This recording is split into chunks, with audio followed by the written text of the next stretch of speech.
Welcome to your Houston Rewind for January 30th through February 3rd. I'm KHOU 11 digital anchor Brandy Smith. We know catching up on the news can be a little overwhelming, especially in a city like Houston where it just doesn't stop. So every weekend, we take this opportunity to fill you in on some of the stories you may have missed. Let's rewind. A Galveston family targeted during a police raid hired high-profile Houston attorney Tony Busby. They want someone to pay for the thousands of dollars in damage done to their home after police ransacked it while looking for a murder suspect who doesn't even live there. On Monday, Matt Doherty explained how the botched raid led to the suspension of the city's police chief. The family members say they were terrified when the SWAT team broke into their home in the middle of the night. Now they want them to pay for all of the damage that was done. Through a broken wine glass, surveillance video shows the fear on the faces of the Rios family when they were awoken at about 2 a.m. by a SWAT team on January 22nd. As they rose to their feet, they heard, "Galveston Police Department, come out with your hands up." Maybe said it twice and then started firing these into my windows and doors. Surveillance video shows Erica Rios pulled from her house. When I was dragged out the house, we weren't told anything. They were just told to come out with their hands up. We had no idea what was going on. At the same time, police officers who had already broken down the door continued to fire into the home with wooden pellets. They shot the wooden pellets in the windows, and I was scared, screaming. Nearly every window in the house was shattered. In some spots, the pellets even penetrated the wood. Outside the home today, you can clearly see the damage that still needs to be repaired. Today, we just got heat back, and the window damage is $3,500. That's on top of the small damages I'm finding around the house. So the city of Galveston says the murder suspect who police were looking for wasn't at the home early that morning. The person they thought was a suspect eventually turned out not to be a suspect at all. Police admitted they had been operating off of a bad tip. On Friday, the city of Galveston suspended Police Chief Doug Balley for a failure to communicate. The city says he didn't tell officials about the raid that damaged the Rios' home. Officials found out about it through local news reports. The city says there's now an internal investigation into what led up to the issuance of a search warrant for the raid in the first place. In an Instagram post from Houston plaintiff's attorney Tony Busby yesterday, the lawyer writes, "Police later tell your daughter they are looking for guns and drugs, but the arrest warrant is for a particular person accused of a crime." Busby says he'll be speaking on behalf of the family on Wednesday morning. On Galveston Island, I'm Matt Doherty, KHOU 11 News. The Galveston Police Union released a statement later in the week calling some of the family's claims false and exaggerated. The union asked for patience as the city investigates. Houston pet owners, listen up. It is time to get your pets microchipped. As of Wednesday, it's required within city limits. Monday, Zach Tawatari broke down what you need to know about the ordinance. It's probably every dog or cat owner's worst nightmare. Your pet going missing with no way to find them. You could be the best pet owner in the world, but when a stressful situation happens, anything could happen. A problem BARC Deputy Shelter Director Corey Stottlemyre says can be all too common. A lot of stray animals get picked up in the field daily, and the last thing we want is for owned pets to take up space that we'd rather, leave for some of those stray animals. That's in part why on Tuesday, BARC, the city's animal shelter, will be offering the first of 3 free microchipping events for pet dogs and cats. We're hoping for anybody who needs the incentive or just wants the opportunity to come by and even ask our staff more about this process. And all in favor? But microchipping pet dogs and cats isn't just an option. Last January, it became required by city ordinance, and the year-long grace period is coming to an end. On February 1st, it will become mandatory. The penalties could be a lot more than the cost of the free event or the $15 BARC's Wellness Center charges. Typically, they'll come with a fine, start at $100, but depending on what the judge decides, it's a kind of range of fees, so it can go up to $500. In an American Veterinary Medical Association journal study, the return to owner rate of stray dogs with microchips was double that of those without, and for cats, exponentially higher. Stottlemyre says the microchip itself is the size of a grain of rice and can be done drive-through style, making it even easier for this small step to have a big impact. Keeping pets united is something that we try to work towards. Zach Tawatari, KHOU 11 News. BARC's hosting 2 free microchipping events next week. We've got that information in this article on KHOU.com. KHOU 11 is Houston's home for the NCAA Men's Final Four, and as your education station, we're showcasing Read to the Final Four. The competition promotes literacy for third graders all over our area. Stephanie Whitfield visited KHOU Elementary in Pasadena to learn which schools advanced to the next round on Monday. Third graders at KHOU Elementary School did it. They logged enough minutes of reading to make it to the top 32 schools in the Houston area. These 8 and 9-year-olds in Pasadena are celebrating a big win. They've made it to the next round of Read to the Final Four. It's a reading competition organized by the NCAA since the road to the Final Four will end in Houston this year. The competition definitely makes a difference. They are wanting to read more and they want to win. And I'm all about that. Kami Brown is the librarian at KHOU Elementary School in Pasadena. They found out today they're one of 32 Houston area schools still in the game because of how much time they're spending reading. Oh my gosh, at least over 100-something thousand minutes. And I am just blown away because they're reading at home, they're reading in the classroom, they're reading in here, they're reading in the hallways, at dismissal, all the time. That's the whole point, to make reading fun at a critical age. By third grade, if you are not reading well, your opportunities in life are going to be pretty limited. And so if you're reading well by the time you're in third grade, your future looks a lot brighter. And these kids are reading really well. This year, schools in the Houston area have already shattered the record previously held by Atlanta, logging more than 30 million minutes reading books. Just like the March Madness bracket, the kids who keep reading the most will continue to the next round, the Sweet 16, and we'll announce those schools on air on KHOU 11 News next week. Selection Sunday is coming up on March 12th. That's when you'll find out if your team gets into the big dance. Tuesday marked 1 week since a series of tornadoes caused damage throughout Pearland, Southeast Houston, Pasadena, Deer Park, Baytown, and Liberty County. There are countless stories of survival, and Tuesday, Marcelino Benito talked to a Deer Park police officer who put his life on the line for his partner. Ready to go work? This crime-fighting duo has been on the streets of Deer Park for nearly 6 years. My best buddy, yeah. And boy, do they have stories to share. He's put himself in harm's way for me before. So 1 week ago, Officer Joel Nitchman got his chance to do the same for his narcotics canine, Roni. I'll never forget the noise. That's when I knew this was a big tornado. The pair had just got back to the police station from training. When the wind started picking up, Roni was in his kennel in the squad car. The thought of debris or the car flipping over, I couldn't do that to him. Couldn't have him out there during that. Surveillance cameras capture Officer Nitchman run outside, lightning flashing, barely able to see in front of him. I knew it was something bad when there was things hitting my face. I don't know what. I knew it was debris of some kind. It was about to get much worse. Once I went around the car is when all heck broke loose. The wind and rain so strong he couldn't get Roni out. I could barely open his door. When I did, he's a smart dog. He saw what was going on outside and he's like, I'm not coming out. Officer Nitchman knew he had seconds to get back indoors. At one point, visibility down to 0 around him. And I'm like coaxing him like, come on, buddy, let's go. Seconds later, the pair seen rushing back around the squad car towards the safety of the station. The front door nearly blocked by a fence that had been tossed around in the wind. Never been through anything like that before. 1 week since that close call, that video has gone viral, and Officer Nitchman has been celebrated for choosing to put himself in harm's way to save his canine partner. But he says he did what anyone would have done, and he'd do it again in a heartbeat. I love that dog. He's my hip attachment almost every day of the week. He's a part of our family. You can't leave a loved one like that. There was no way I was going to leave him like that.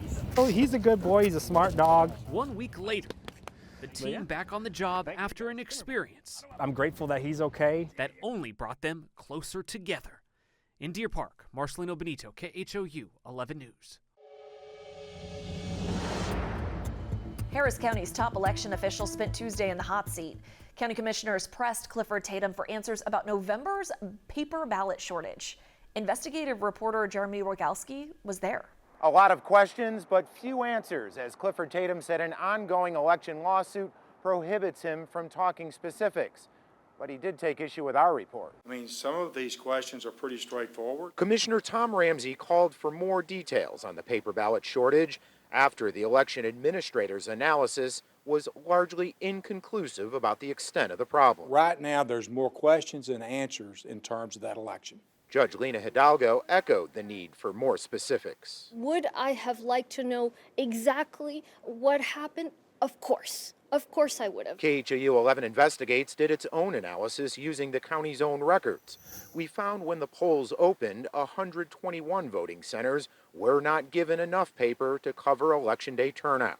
Like at Salyards Middle School, it initially received 600 paper ballots, but more than 1,000 total votes were cast. There was not 121 locations that ran out of paper.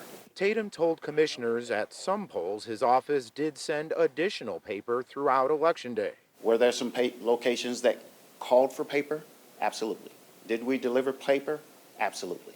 But when pressed, he could not say where those extra supplies were sent or where they weren't.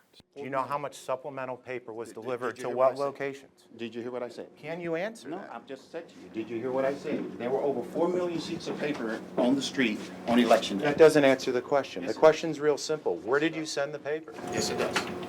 Meantime, the Harris County Republican Party also is seeking documentation about all of this. Clifford Tatum told county commissioners today that discovery process is ongoing. Reporting downtown, Jeremy Rogowski, KHOU 11 Investigates. In that same Tuesday meeting, commissioners voted unanimously to lower toll fees by 10%. That applies to the Sam Houston Tollway, the Hardy Toll Road, and the West Park Tollway, but not the Katy Freeway. Commissioners also voted to make easy tags free. You'll need one to get that discounted toll rate. The county hopes to lower the toll prices by Labor Day. Big changes in Midtown. The Greyhound bus station property is up for sale, and the McDonald's on Main Street permanently closed. Tuesday, Janelle Bluda showed us how that could pave the way for new projects. As parts of Midtown undergo changes like this McDonald's closing here behind me, it opens up opportunity to bring new life to this area. And the plans for its future are pretty big. About 1.5 miles long, 6 lanes of traffic. Years from now, Pierce Elevated could be unrecognizable. Downtown says, look, let's take advantage of an opportunity here. TxDOT announced years ago their plans to reroute I-45 around downtown through Highway 59 and I-10. Right now, that project is on a federal pause. But if it moves forward as planned, the entire stretch of Pierce Elevated would no longer be used. So designers are coming up with new ideas for that road. There's a big debate. Do you leave that infrastructure up and turn it into something, or do you take it down, turn it into something new? Kinder Baumgartner with SWA Houston, the designers behind Buffalo Bayou Park and GRB Plaza, was tasked with figuring out options, and one idea his group came up with was turning Pierce Elevated into a sky park. If we keep it, can it become a park in the sky? These renderings can help you see their vision. You could ride a bike along it, go for a run, you could also get some food, you could take in the view, you could linger and hang out there. TxDOT says there are no definitive plans for Pierce Elevated yet, but Baumgartner says the momentum is there. I think there's a huge opportunity for it to happen, and these kind of businesses and properties becoming available definitely just makes it much more realistic. Baumgartner says the Pierce Elevated Sky Park is one of the last pieces of this big project. He says in a very hopeful timeline, at least 10 years before all of this is complete. Caught on camera, fights at Atascocita High School involving students and adults. The two incidents happened last week, but Wednesday, Jason Miles revealed new information keeps coming out. In a school of more than 3,800 students, the actions of a few have put Atascocita High in the news. What took place is appalling, frightening, and shocking. Community activists Quanell X and Candace Matthews shared video of two related fights after getting permission from those who shot them last Friday. One inside the school and the other outside, involving 2 adults and 7 juveniles who have since been charged with various crimes, including disorderly conduct and bringing weapons on campus. At least one of them had a gun in the parking lot. We're not sending our kids to school to be a part of the OK Corral, because that's exactly what's happening. Atascocita High's principal shared 2 letters with the school community over the weekend, but activists and some parents don't believe those letters addressed enough. We began investigating that incident immediately on Friday, and the investigation is ongoing. Humboldt ISD spokesperson Jamie Mount says additional information, including videos, will be shared with the district attorney's office. Meanwhile, students who are charged also face disciplinary action, including possible removal from school. Unfortunately, a few people made some bad choices. The father who got into the building did so during dismissal, and that is being reviewed along with the entire incident. What happened does not reflect the standards of the school or the standards that our community expects. Some say they expect more from fellow parents who should also set examples for their kids. The district believes some were aware fights were planned last Friday. It encourages anyone with information to report it. That's something you can do anonymously. It's a disappointing truth, but car break-ins are nothing new in Houston. What is new is a spike in thieves targeting a large number of cars in apartment complex garages. Maria Aguilera found out they're going after something specific. Houston police tell us thieves are going into parking garages to break into as many vehicles as fast as they can, and that they're likely looking for guns. When people stop leaving their guns in their car, these crimes will go down. Sergeant Tracy Hicks with HPD's Auto Theft Crimes Task Force says in the past week and a half, at least 4 apartment complexes with parking garages reported a large number of car break-ins. What we've seen is they're really looking for is guns. In 2022, Hicks says they saw a surge with more than 4,000 guns stolen from vehicles. And thieves are also targeting specific vehicles at different locations. See the big trucks, if you've got any type of stickers or advertisement that you're a pro-gun or a Second Amendment or, hunting, fishing. The recent break-ins had anywhere from 15 to 20 and even 50 cars broken into at once, like the Ashford Apartments along I-10. This is definitely shocking. 50 cars. Residents here are worried about safety and frustrated, claiming the gate isn't working. If you're advertising, private access, garage, and all this stuff, this doesn't look private. It's broken all the time. KHOU 11 legal analyst Carmen Rose says renters have rights if they can prove negligence. The issue becomes when they provide those services, residents rely on those gates, those lights, that security guard, and those things are not functioning or not really being provided to them in a reasonable way. And when it comes to protecting yourself, the best thing we can do, obviously, is not leaving valuables in plain sight, upgrading your alarm so you have remote sensor, and then never ever leaving a gun in a car. HPD says they have a few leads on who may be responsible for 2 of the incidents. We did reach out to the Ashford Apartments, but have not gotten a response.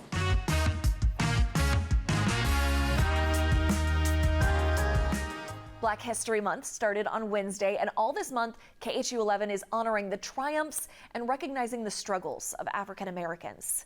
2 local organizations are connecting Black Houstonians to their African roots. Ugochi Aloka learned they're doing so by sharing their rich history and accomplishments.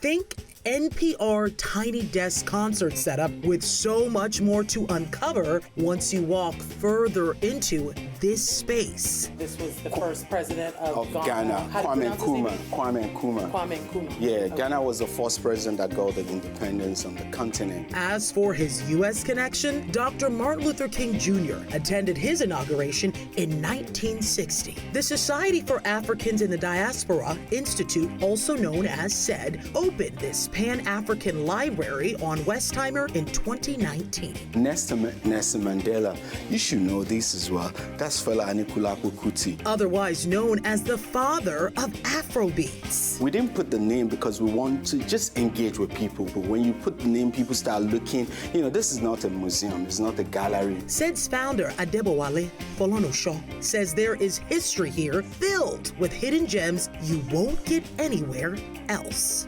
These, you can't find in Barnes & Noble. These was Angola. These are collector's copies. Majority of our Black stories are told through the lens of civil rights movement and And that's great, because we stand on the shoulders of all those great people that fought for us. But at the same time, our story exists before slavery. And this year, the said passport pamphlet is making its return with not only insightful new information, but trusted resources for people who want to travel to Africa for the first time. Take people from Houston to the continent as well. Lindsay Gary, she and our team do take people to Ghana. Another group looking to uplift the African diaspora is the Professional Association of Young Africans, also known as PAYA. If you have any type of interest in Africa or any type of connection or root in Africa, then our goal is to unite our demographic. The organization's founder, Olamide Kayode, started this group a decade ago. We're doing a global digital platform, an online digital membership, so people will have an opportunity to be able to come, to learn, to do different transformational workshops. Current and new members who join who've never visited Africa will get to experience it and other parts of the world. We will be stopping by and doing this world tour and doing these tour stops in different cities in order for us to meet, collaborate, give back, network. What both SAID and PAYA share is a common goal to positively connect people to the African diaspora, whether that be right here in Houston or across the globe. Ugochi Iloka, KHOU 11 News. Right now, wherever you're watching this, you can watch a special KHOU 11 Rewind on Black History Month, celebrating the people, places, events, and foods of Houston's Black community.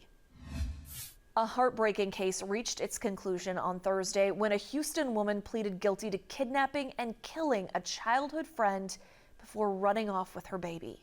Sherman Chow shared the victim's mother's powerful words in court. Yeah, the plea deal was agreed to a week ago. Today's court date was also a chance for Heidi Broussard's mother to speak directly to her daughter's killer. 37-year-old Megan Firamusca entered an Austin courtroom, the last chapter of a heartbreaking tale. In 2019, Heidi Broussard and her infant daughter went missing from their South Austin apartment. A week later, a tip led police to Broussard's body in the trunk of a car parked outside of Firamusca's Houston home. Inside the home, Broussard's baby, alive and well. Today, Broussard's mother, Tammy Broussard, gave a brief victim impact statement in court.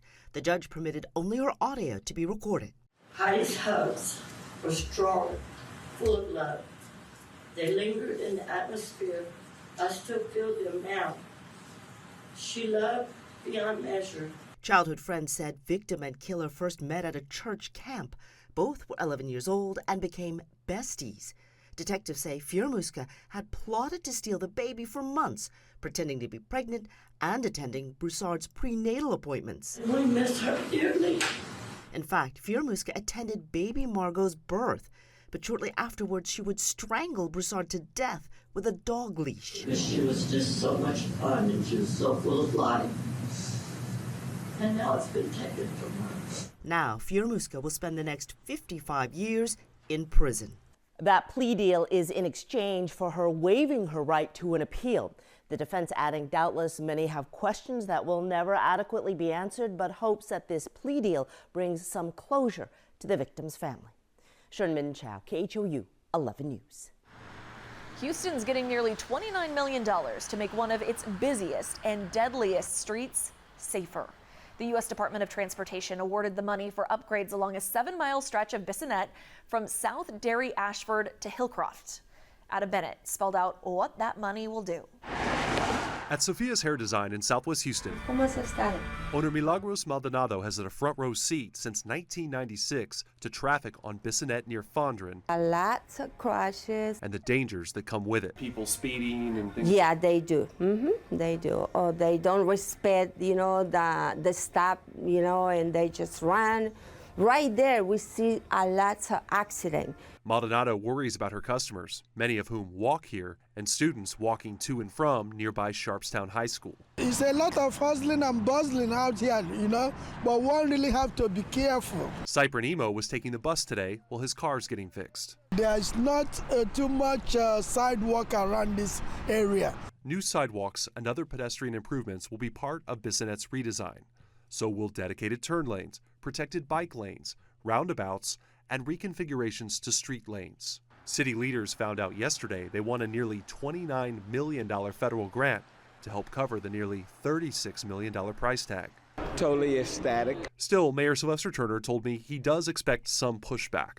Renderings show parts of Bissonnet may lose a lane to make room for the changes. I know change sometimes is not easy, but too many people are being injured or too many people are being killed by vehicles on the roadway. While some business owners worry about possible impacts from construction, they hope the end result It could be better for the business too. keeps customers coming back safely for years. Houston Public Works expects construction to start in 2025 and finish by 2028. A number of Houston artists are up for a Grammy Award on Sunday night.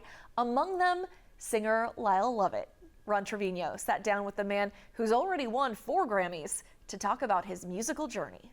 Bill Collings was a friend of mine, and he was just one of the best guitar makers in the world.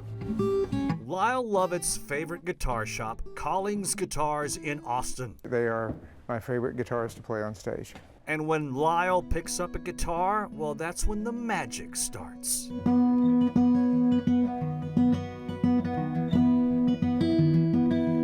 If I had a boat, I'd go out on the ocean.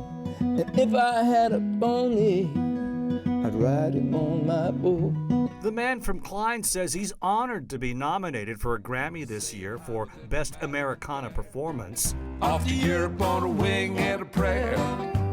There you go again. His collab with Asleep at the Wheel called There You Go Again. Lyle, how exciting is it for you to be nominated for a Grammy? Well, gosh, it's just to be recognized and to realize that something you did, that people have heard it, is a great feeling.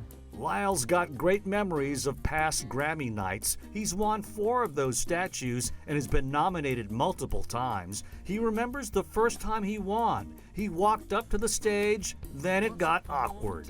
Dwight Yoakam was the presenter, and he handed me the trophy, and I promptly, on TV in front of God and everybody, dropped it, and it broke in 2. I remember that. It was, I was just that shocked, and my hands were that sort of sweaty. When it comes to who else is nominated this year, well, once again, Houston is well represented. Lyle says H-Town is perfect for developing talent. I think Houston is a place that encourages people to follow their dreams and to, follow their ideas. I mean, it's a place of possibility. Lyle's on tour right now, but hopes to make it to the ceremony this Sunday.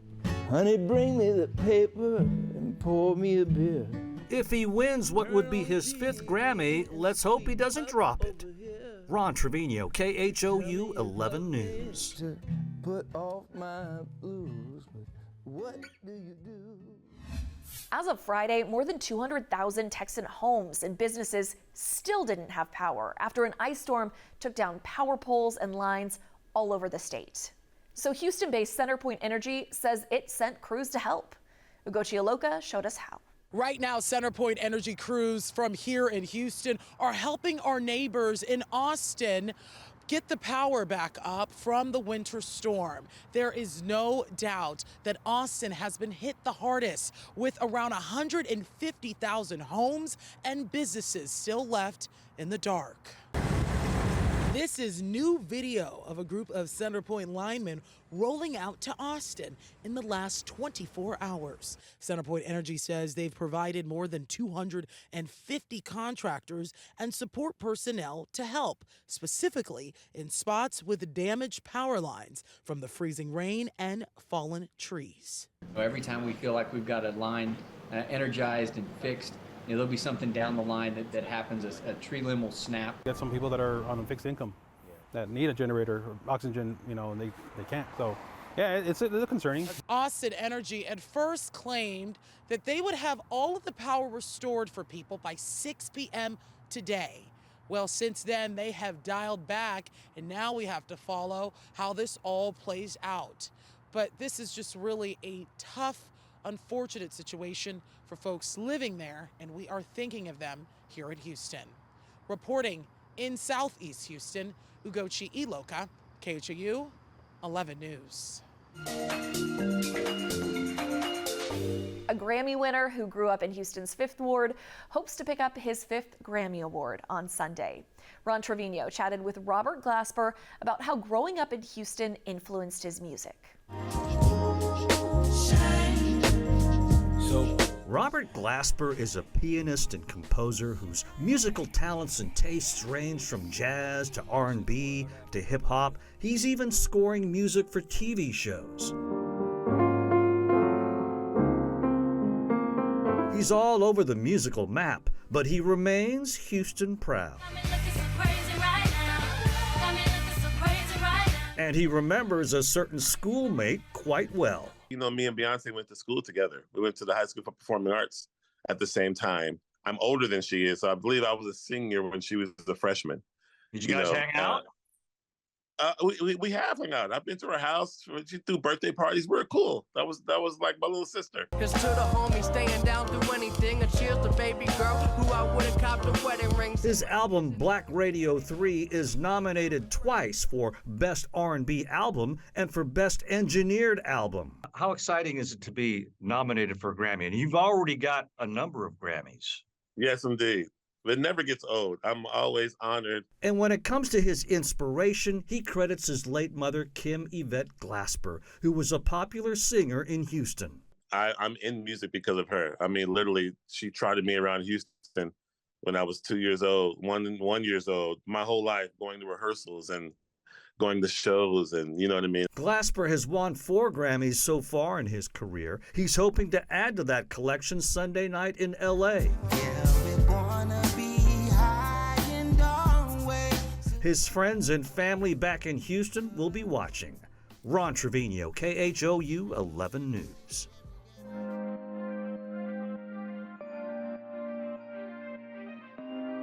Looking for an escape from the hustle and bustle of the world? We discovered just the spot, a hidden gem in downtown Houston. It's a getaway right in the center of the city, the Four Seasons. The hotel has gone through a tremendous renovation over the last 5 years. We wanted to create a downtown destination. That destination now includes top golf suites, a steakhouse, bar, and... Bandista is a speakeasy here at the hotel, hidden behind a bookshelf. We've created this bar that allows you to escape. Once inside, explore the lounge's cozy corners and shadowy sofas, or pull up to the bar. We have special fried mushrooms. You get a welcome drink when you're here, a sparkling wine, along with little bitters. You don't come to order your glass of wine or your gin and tonic. You come to order a special cocktail off the menu. So this is going to be the Crime of Passion. It's a cocktail laboratory. Alana, our lead bartender, has created these cocktails, one of a kind. You won't have them anywhere else. The freshest ingredients, very unique spirits, and it's really a special place. So try a Crime of Passion or any of the other delicious cocktails on the menu at Bandista. If you're feeling adventurous, ask for Dealer's Choice. Dealer's Choice is Alana will ask you a few questions. You'll talk about some of the things you like, maybe like an old-fashioned or a bourbon, something with smoke, and then she'll create it for you. And it'll be a unique drink that you've never had before. Another layer to a truly unique experience, tucked away in the hotel.